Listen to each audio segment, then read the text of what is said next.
Kenapa lo pakai ini dah, Weverse dah?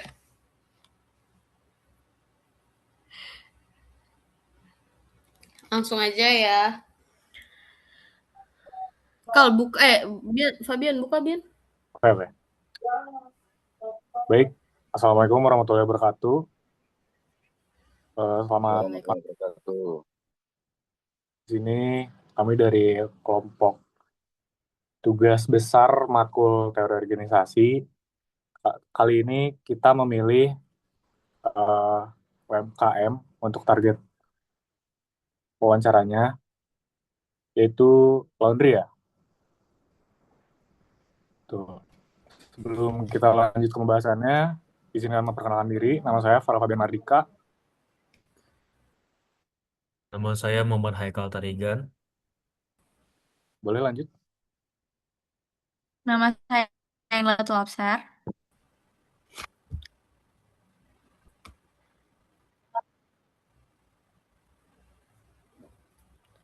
Nama saya Zahra Suaranya Medina nggak jelas, Aulia. Sarah. Suaranya nggak jelas.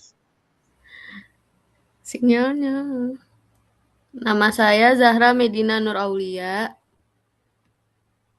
Nama saya Yasinta Isyadina. Baik, kita lanjut mulai ke pembahasan. Boleh dilanjut oleh partner saya, Haikal. Mungkin untuk pertanyaan boleh disampaikan sama Zahra ya.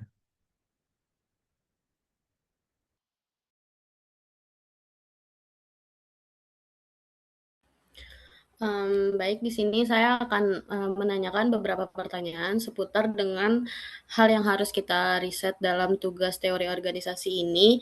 Yang pertama di sini saya ingin menanya kira apa visi misi dari laundry yang Bapak miliki?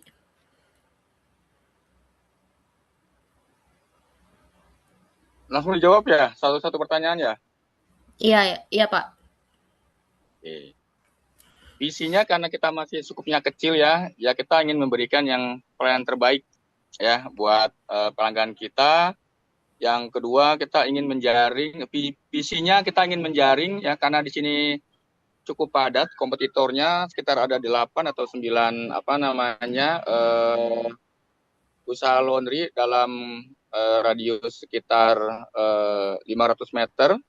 Jadi kita visinya adalah selalu memberikan yang terbaik untuk kepuasan pelanggan kita. Itu masih kecil ya skupnya. Jadi kita belum bisa memberikan visi yang seperti perusahaan-perusahaan yang sudah berjalan atau laundry yang sudah franchise dengan perusahaan lainnya seperti itu. Baik. Kira-kira apa saja sih tugas atau kewajiban rutin yang dilakukan dalam menjalankan pekerjaan laundry ini? Ini maksudnya job desk ya, job desk harian ya, untuk karyawan atau untuk ownernya? Untuk ownernya,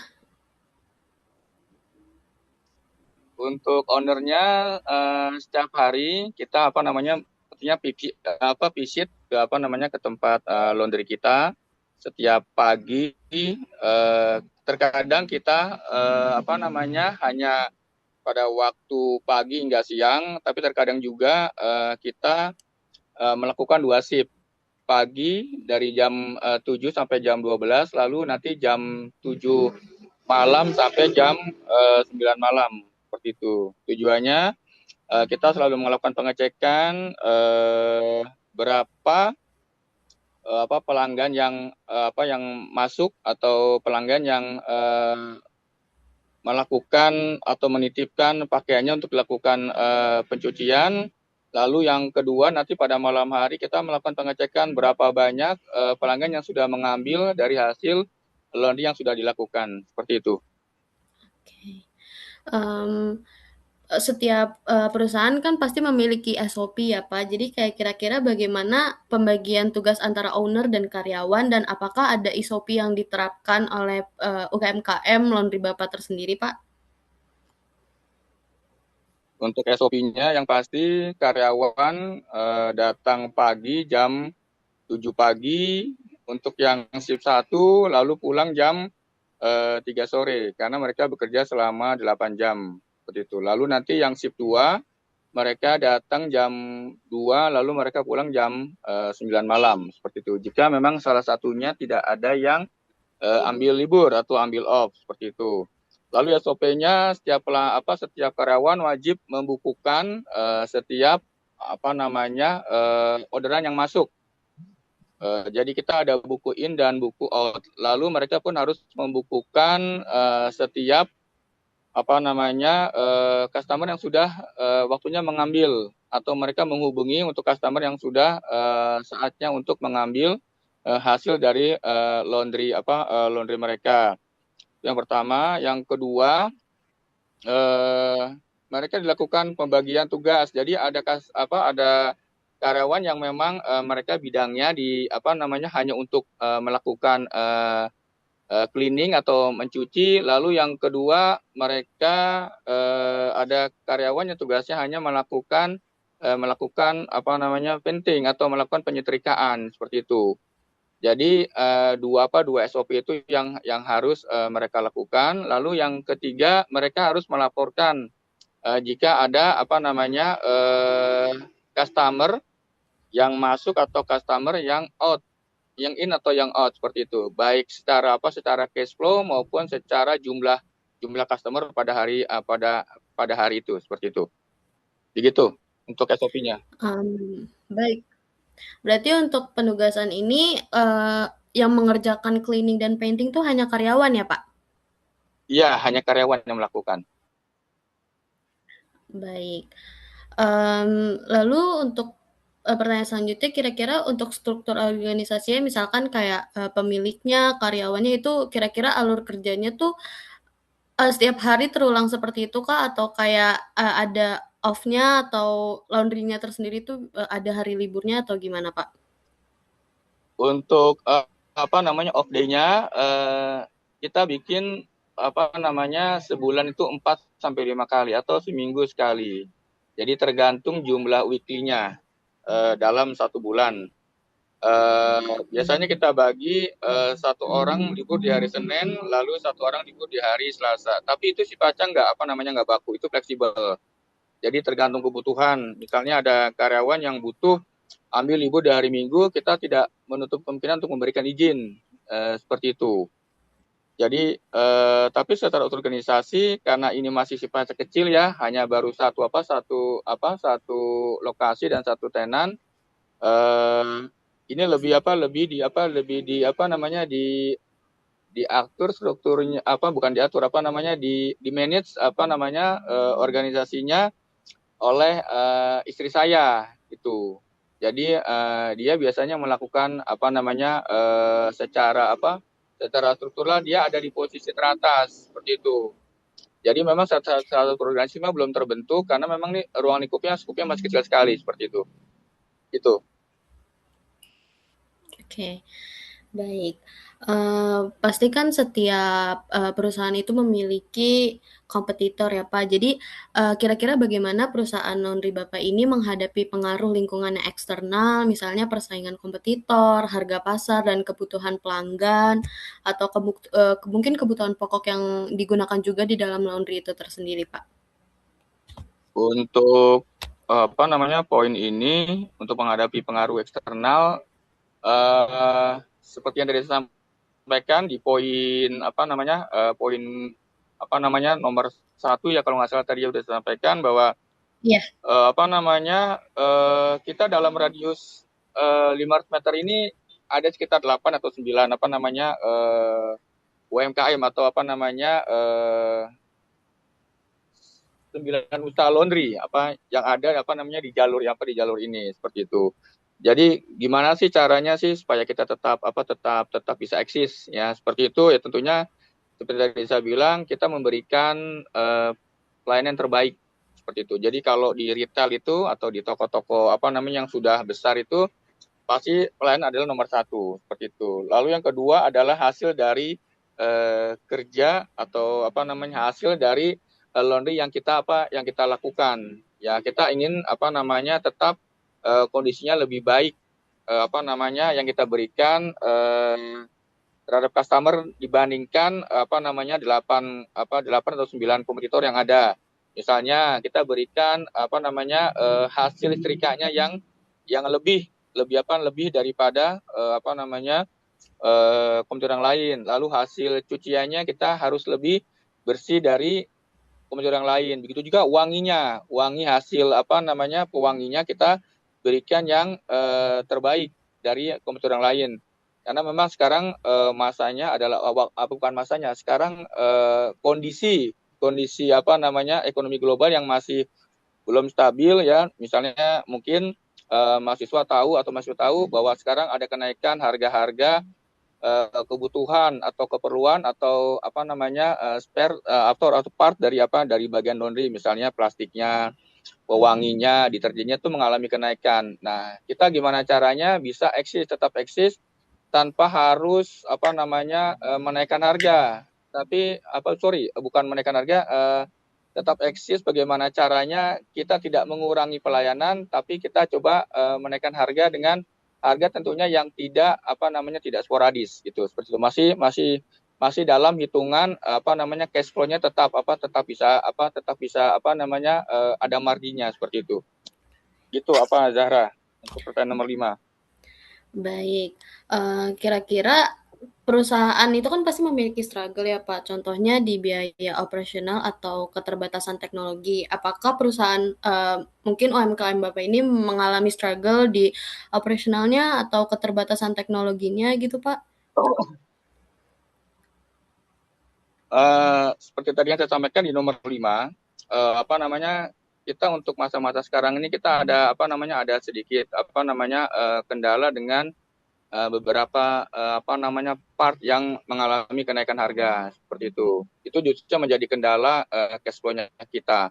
Tapi seperti yang saya sampaikan di poin nomor 5, untuk menjaga loyal customer terhadap kita dan kita pun loyal terhadap customer, ya gimana caranya kita tidak menurunkan kualitas atau hasil laundry yang kita berikan kepada customer.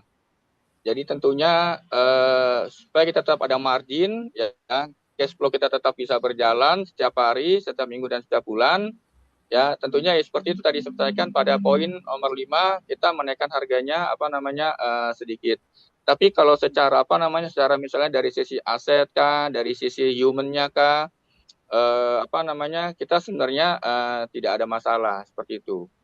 Seperti itu. Ya mungkin lebih domainnya adalah masalah kompetitor seperti itu. Jadi gimana caranya dengan kondisi seperti ini kita tetap bisa eksis dan tetap mendapatkan margin dari kenaikan semua semua part yang menjadi kebutuhan kita sehari-hari. Baik. Untuk pertanyaan terakhir nih Pak, perusahaan ini kira-kira menggunakan teknologi apa saja kayak untuk mengaudit data atau misal kasir menggunakan laptop atau mesin edisi atau bayar atau cetak stroke. Jika ada, siapa yang berwenang untuk mengakses teknologi tersebut dalam UMKM Bapak? Untuk report atau keseharian kita masih menggunakan manual. Jadi misalnya untuk pembayaran, mungkin hanya pembayaran aja kita yang ada menggunakan e-banking atau QRIS seperti itu. Tapi untuk penerimaan pelanggan yang akan laundry atau yang akan mengambil untuk in dan out-nya kita masih menggunakan manual. Kita masih menggunakan jadul lah. Kita masih menggunakan logbook dan kita masih menggunakan invoice atau penota seperti itu. Jadi seperti itu untuk untuk operasionalnya, untuk in out-nya. Lalu untuk dari sisi aset atau merchandising-nya kita untuk untuk mesin cucinya kita sudah komputerisasi. Jadi kita masih mix nih antara komputerisasi dengan yang manual. Jadi kayak misalnya pengeringnya kita menggunakan komputerisasi, mesin cucinya juga kita menggunakan komputerisasi seperti itu. Tapi selebihnya kita masih masih manual seperti itu. Itu Zahra.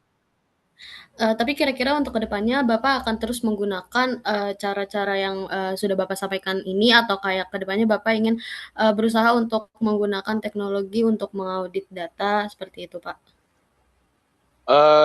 Kita harapannya ya seperti tadi di poin nomor 1 visi dan misi ya kita pengennya nanti kita terus berkembang ya dan terus berkembang mungkin dari satu kita bisa buka gerai baru lagi ya di tahun ini karena memang ini kan baru berjalan sekitar 3 bulan ya kita kemarin launching tuh di bulan Februari kalau nggak salah seperti itu jadi dengan begitu harapannya nanti di tahun ini tahun 2026 kita bisa buka satu gerai lagi atau 2 gerai lagi seperti itu. Harapannya seperti itu. Jadi kita terus berkembang. Tentunya nanti kalau sudah ada 2 atau 3 gerai tentunya kita perlu siklusnya atau hariannya ya segala report kita pengen semuanya serba digital seperti itu.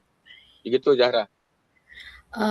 Maaf Pak untuk yang terakhir, kira-kira Bapak memiliki struggle nggak Pak menggunakan cara-cara yang tadi Bapak masih menggunakan buku, masih manual, kayak kan Bapak nggak setiap saat ya berada di toko tersebut. Jadi kira-kira struggle dalam pendataan secara manual itu kira-kira ada di mana Pak?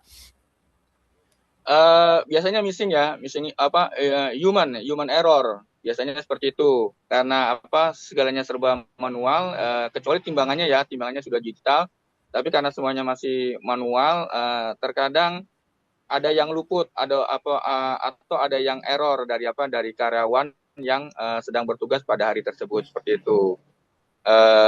Tentunya yang kita lakukan adalah seperti yang saya sampaikan di poin nomor berapa tadi ya nomor 5 ya yaitu kita harus melakukan update selalu setiap kita datang kita melakukan update seperti itu tujuannya adalah untuk meminimalisir error baik dari kita dari sisi owner ataupun dari karyawan seperti itu yang bekerja di laundry kita seperti itu sih pasti ada lah struggle itu pasti ada di setiap jangankan kita yang masih kecil yang belum boleh dibilang belum profesional sekali yang sudah profesional sekali aja untuk misalnya retail seperti Hypermart Carrefour itu aja masih banyak juga missingnya seperti itu sih Zara. Oke, baik. Kira-kira dari teman-teman sendiri ada yang ingin menambahkan atau ada yang ingin mau ditanyakan lagi?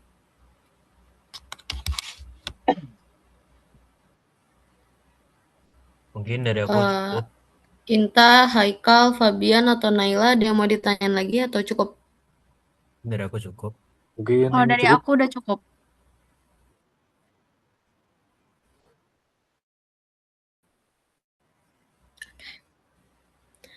Pak, sebelumnya terima kasih atas waktu dan kesempatannya dan terima kasih atas jawaban-jawabannya. Kami izin untuk memakai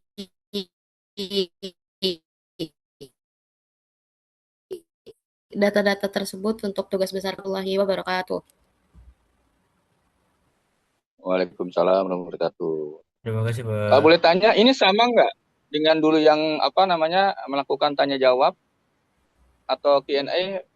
Beda. Sama bukan ya dulu ya yang dulu menanyakan Mr. DAB bukan ya? Bukan, beda. Oh bukan lah. Ini lebih benar lagi kelompoknya. Oh gitu. Berarti kemarin nggak benar ya? Ya kemarin kerja sendiri soalnya. Udah.